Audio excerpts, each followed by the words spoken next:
pananalapi, turismo, at enerhiya, tinalakay sa press briefing sa Pilipinas. Sa isang kamakailang press briefing, tinalakay ng USEC ang ilang mahahalagang isyu na kinakaharap ng Pilipinas.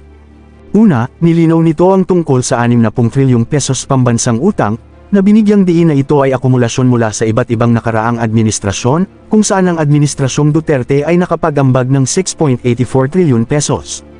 Pangalawa, binigyang diin ang patuloy na pagtataguyod sa San Juanico Bridge bilang isang makasaysayang at magandang tanawin na simbolo ng kahusayan sa inhenyeriya mula pa noong 1973, at inihalin tulad sa iba pang sikat na tulay sa buong mundo na kilala rin bilang mga atraksyong panturista. Kaugnay nito, binaliwala ang mga pahayag ni Vice Presidente Duterte hinggil sa kanyang panghihinayang sa pagtandem kay Presidente Marcos noong 2022 at ang kanyang mga kritisismo sa kasalukuyang administrasyon, na sinasabing ang Pangulo ay nananatiling nakatuon sa kanyang trabaho.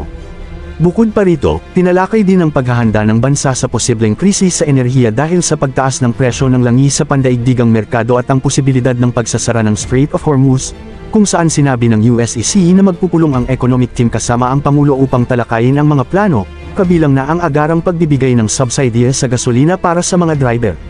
Sa huli, binigyang pansin din ang mga tensyon sa gitnang silangan kasunod ng mga aksyon ng Estados Unidos sa Iran, kung saan ang mensahe ng Pangulo ay nanawagan para sa mapayapang pag-uusap at diplomasya upang maibsan ang tensyon at mapanatili ang pandaigdigang kapayapaan, kasama na ang posibleng epekto ng pagtaas ng presyo ng langis sa logistik at kalakalan sa loob ng bansa. Magandang hapon po, Yusek. Vice President Duterte questioned our national debt. Ang sabi niya po, bakit 16 trillion pesos ang utang, pero walang nakikita. Dapat kapag may inutang, may nakikita. VP also expressed frustration po over the San Juanico Bridge being promoted as a tourist spot. Hindi daw po ito dapat tourist spot. How does Malacanang respond to this? Thank you po. May kasabihan nga tayo, ang hindi marunong tumingin sa pinanggalingan. Hindi talaga malalaman ang katotohanan. Okay, ang tandaan po natin, ang utang na 16 trillion ay kabuuang utang ng gobyerno simula pa noong mga nakaraang administrasyon. At tatandaan din po natin ng ang administrasyon ni dating Pangulong Duterte, ang naitalang may pinakamataas na naging utang na umabot ng 12.79 trillion as of June 2022. At solong utang po ng administrasyong Duterte ay umaabot po sa 6.84 trillion as of June 2022 at nagkaroon ng increase ng 115.1% sa pagkakautang. Sa ngayon po, pinipilit ng gobyerno ng ating pamahalaan na maiwasan po na mga pag-utang at ninanais din po ng Pangulo at hinihiling na palakasin pa po natin ang ating ekonomiya at of course, ang pagbabayad ng tamang buwis para po maiwasan na natin ang pag-utang ng malaki at although ang gusto ng Pangulo ay talagang paangatin po ang ekonomiya at tugunan ang lahat ng pangangailangan ng ating taong bayan. Sa totoo lang po, may mga krisis na nangyayari, hindi po maiiwasan ang kailanganin ng pondo. Ang sabi po ni dating Vice Presidente, hindi daw po niya nakikita. Sa kanyang talumpati sa Australia, binanggit niya po na mayroong balita patungkol sa magagandang nangyayari sa ekonomiya. Pero sabi niya, yun ay sa papel lang. It means, inamin niya na mayroong papel, may resibo, may patunay na maganda at gumaganda ang ekonomiya. Hindi ito chismis. Hindi ito paninira lamang dahil may papel siyang inamin. Hindi ba niya po nakikita ang dulot na naibibigay, tulong ng Buka Centers, ang paglaki ng PhilHealth coverage, ang murang bigas, ang 3+1 promo ng LRT, MRT, ang fuel subsidies na ibibigay, at marami pang iba. Nakakalungkot po. Mahirap po talaga. Mahirap turuan ang walang alam at walang balak umalam. Mahirap din buksan ang mata ng bulag at nagbubulag-bulagan. Thank you, Clay. Sa susunod po ay si Miss Ivy Reyes ng Bilyonaryo.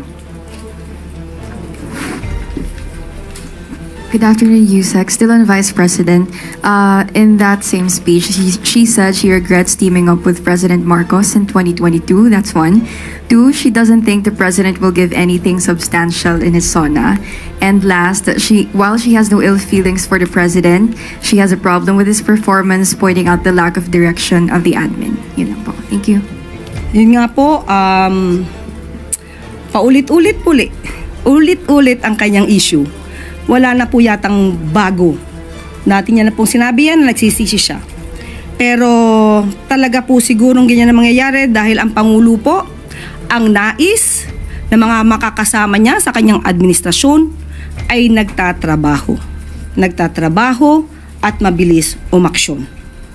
So kung wala po nakikita ang Vice Presidente na maaaring gawin ng Pangulo, ganyan po talaga ang mangyayari kapag ka po hindi binubukas ang isipan at ang mata at ang puso para sa taong bayan. So, kung hindi po talaga siya makikinig at hindi niya po titignan ang mga records na nangyayari sa gobyerno, wala po talaga siyang malalaman. Thank you, Ivy. Next po is si Chloe Hufana ng Business World. Good afternoon, Yusek. With the Iranian parliament approving the closure of the Strait of Hormuz and global oil prices nearing $80 per barrel, will this development trigger the activation of the Philippines' oil contingency plans? Actually po, pinababatid ko po sa inyo na magkakaroon po ng meeting ang economic team with the President. At ang maibibigay ko po sa inyo ang detalye kung anong po ang mga plano.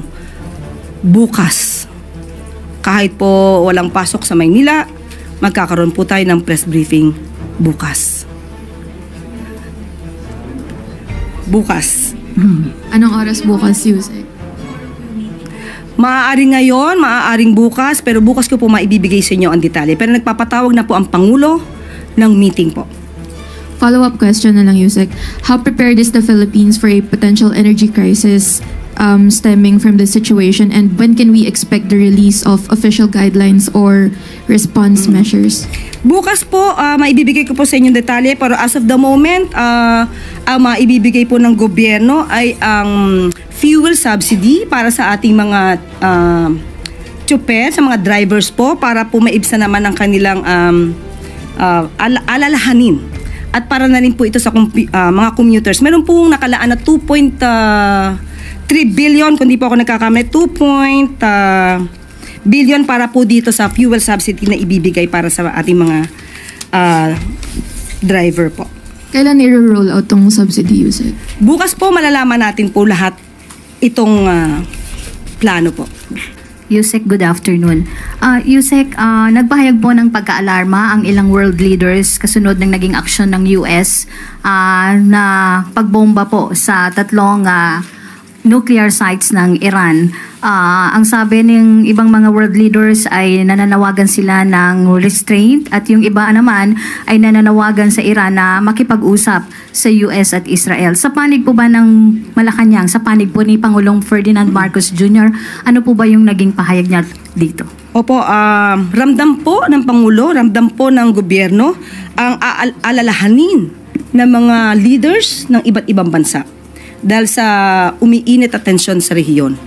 Ang panawagan din po ng Pangulo ay magkaroon po ng mapayapang pag-uusap at diplomasya para po maibsan ang lumalalang hindi pagkakasundo.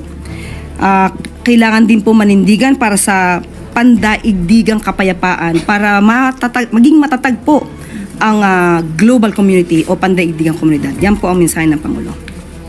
On the follow-up, Yusek, may bukod po sa pagtaas ng presyo ng langis, ano po ba ang posibleng magiging epekto nito sa atin, sa bansa, sa magkakaroon to ng domino effect.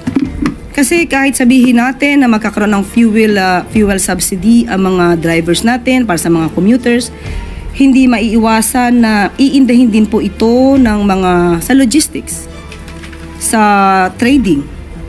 So, yun po ang ipinagdarasan natin na maiwasan po natin at mabigyan ng magandang solusyon para po hindi masyadong mabigat ang daranasin ng mga kababayan po natin dahil dito sa tensyon na nangyayari sa Israel at Iran. Thank you po, Yusek. Thank you, Anne. One more question from Maricel Halili. TV5. Magandang hapon, Yusek. Yusek, going back on VP Sara's statement, on the part of the President, meron ba siyang regrets also na nakipag-team up siya with the VP? Wala po ako nadidinig sa Pangulo na siya po ay nanghinayang. Kung siya man po ay nakipag-team up sa Vice Presidente.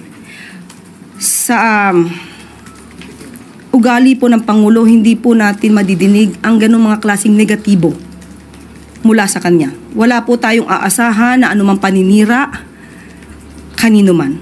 So, yan po ang Pangulo. Kung may nagsisisi man na sa kanya ay maka-team up siya,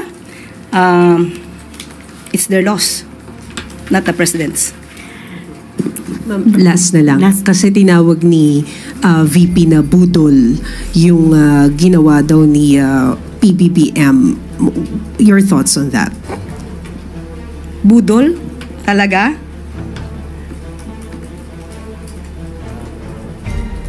Hindi ko alam kung sino ba ang budol. Hindi natin alam kung sino ba ang nambubudol. Sa panahon, sa nakikita po natin na pagtatrabaho ng Pangulo, sa pag-uutos sa amin na focus sa trabaho at hindi pamumulitika, sino ba talaga ang nambubudol? Last question po from Mr. Ivan Mirina, GMA7. Ma'am, still on the tension in the situation in the Middle East, may mga pangamba po ang marami, lalo kalat sa social media, ito na raw ang World War III, etc. Maraming mga ganyang impormasyong umiikot. What does the President want to tell the Filipino people about what to brace for and the actual situation? Ano ho bang kailangan natin pag-ingatan dito at anong kailangan isipin ng mga tao sa gitna po ng nangyayaring ito? Unang-una, ang gustong iparating ng Pangulo, handa po tayo sa anumang mangyayari at lahat po ng pangangailangan ng taong bayan ay tutugunan po ng pamahalaan. At wag po sila mag-alala dahil ang gobyerno po ngayon ay nagtatrabaho para sa ating lahat. Wala na pong katanungan, Yusek. Bago pala po tayo magtapos, hindi ko po nasagot yata yung tungkol sa San Juanico Bridge. Okay. Dalawa kasi napagsabay. Okay. Sabi nga natin, nakakaalarma ang kakulangan sa kaalaman. Nagiging sanhi ito ng kasinungalingan. Tandaan mo natin, ang San Juanico Bridge, ito po ay simbolo ng kagandahan at engineering capabilities nung panahon, nung 1973. Siguro karamihan sa inyo, karamihan sa atin, hindi pa pinapanganak. Pero hanggang ngayon, nakatatag pa rin, nandiyan pa rin, ang San Juanico Bridge ay kailangan lamang ang rehabilitation. At tandaan po natin, hindi po sa sukat o haba or iksi o haba ng tulay, masasabi mo na ang isang tulay ay dapat gawing tourist spot. Tandaan natin, ang San Juanico Bridge ay mayroong 2.16 kilometers na haba. Ang Golden Gate ay mayroong 2.7 kilometers. Pero ang Golden Gate sa San Francisco ay tourist spot. At pati yung El Marco Bridge na pinakamaiksing tulay na may sukat na 6 meters ay tinatawag ding tourist spot. Ang masakit lang, kapwa nating Pinoy, ibinabagsak ang turismo ng bayan, inaangat ang turismo ng ibang bansa. Samantalang ang Pangulo kagagaling lamang sa Japan para palakasin ang turismo ng ating bansa.